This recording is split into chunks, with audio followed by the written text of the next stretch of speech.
Mais au-delà du travail sur le rôle de la France, je crois qu'il y a un travail considérable à faire en sociologie sur ce génocide. C'est le génocide le plus sophistiqué auquel nous avons eu à faire face. Il y a encore des gens qui pensent que c'est un massacre de sauvages, mais c'est d'une complexité inouïe. Avoir tué 10 000 personnes par jour pendant 100 jours. Il faut une organisation qu'on ne connaît nulle part ailleurs. Personne n'a été capable de faire ça. Les pires nazis n'ont pas réussi à faire ça. C'est incroyable ce qui s'est passé au Rwanda. Et je pense que, au-delà du rôle de la France, qu'il faut qu'on règle, hein, mais ça c'est un sujet pour les Français, quoi. Il faut qu'on vive avec. Mais après, il faut qu'on s'intéresse à comment ça a pu avoir lieu. Pour moi, ça a été une œuvre totalement préméditée et organisée. Je vais vous raconter juste une histoire, parce qu'elle ne cesse de m'interroger. Là, je ne suis pas témoin, je m'intéresse au sujet. Il se trouve qu'au début de ma carrière, j'ai expérimenté les missiles portables antiaériens pour l'armée française. Donc j'ai tiré des SAM-16, des Stinger, des Mistral. Je les ai utilisés en opération, enfin, mes équipes en ont utilisé en opération, et j'ai détruit en opération des équipes qui en ont utilisé. Je connais bien leur utilisation. Il se trouve que les juges Pou et Trévidic en France qui ont demandé une expertise sur le tir contre le président Habyarimana m'ont demandé de lire leur rapport, parce qu'à un moment il a été très décrié, on disait que c'était n'importe quoi, le rapport est remarquable. Il manque juste la conclusion opérationnelle. C'est regrettable, mais ils n'ont pas pensé à demander, au-delà des scientifiques, de demander à des opérationnels d'expliquer comment on utilise ces missiles. Alors vous savez, il n'y a qu'une seule conclusion. Donc, en fait, c'est une non-question. Qui a tiré ces missiles? Des extrémistes Hutus. Parce qu'ils ont tiré du camp militaire de Kanombe, dans lequel il y avait les unités d'élite des forces gouvernementales. Or, quand vous tirez de nuit 2 missiles, d'abord, il y a une flamme d'à peu près 100 mètres derrière. Et après, il y a un nuage phosphorescent qui reste en place pendant 2 à 3 minutes et qui indique comme un doigt dans la nuit où est le tireur. C'est impossible d'en échapper. Qui d'autre que des proches des forces gouvernementales pouvaient tirer du camp de leur pire ennemi en sachant qu'ils n'avaient aucune chance de ne pas être vus?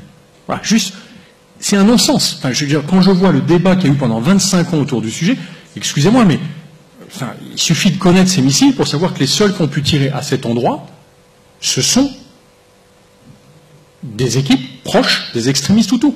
Le cas inverse est impossible. Alors après, tout ce qui est troublant, c'est la disparition de la boîte noire. Je connais le général qui s'en est occupé.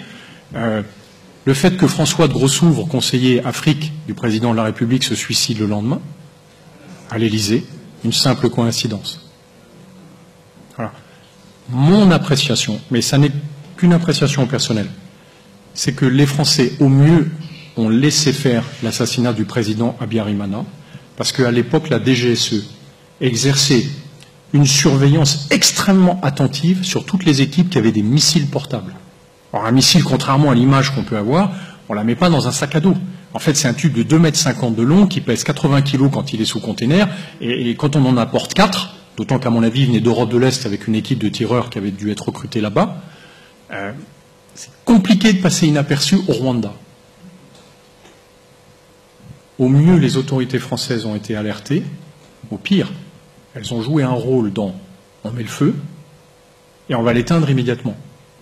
Parce qu'il y a un ancien général français qui commandait le premier RPIMA qui raconte à qui veut l'entendre que 2 heures après l'assassinat du président Habyarimana, il est prêt avec son régiment à décoller pour partir au Rwanda et qui ne comprend pas qu'on ne lui donne pas la confirmation de l'ordre.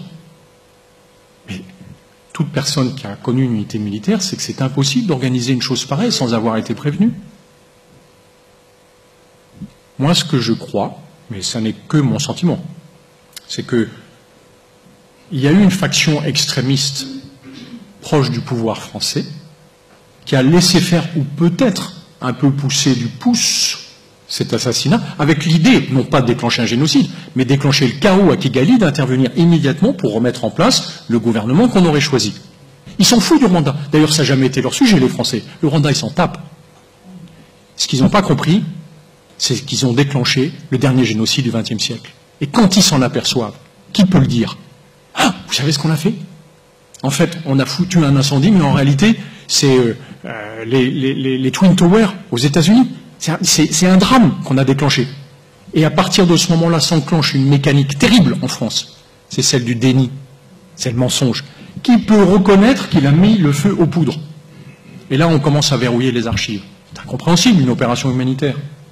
On va classifier les archives, on aurait dû les ouvrir depuis 25 ans aux chercheurs du monde entier pour leur montrer ce que la France avait fait de bien.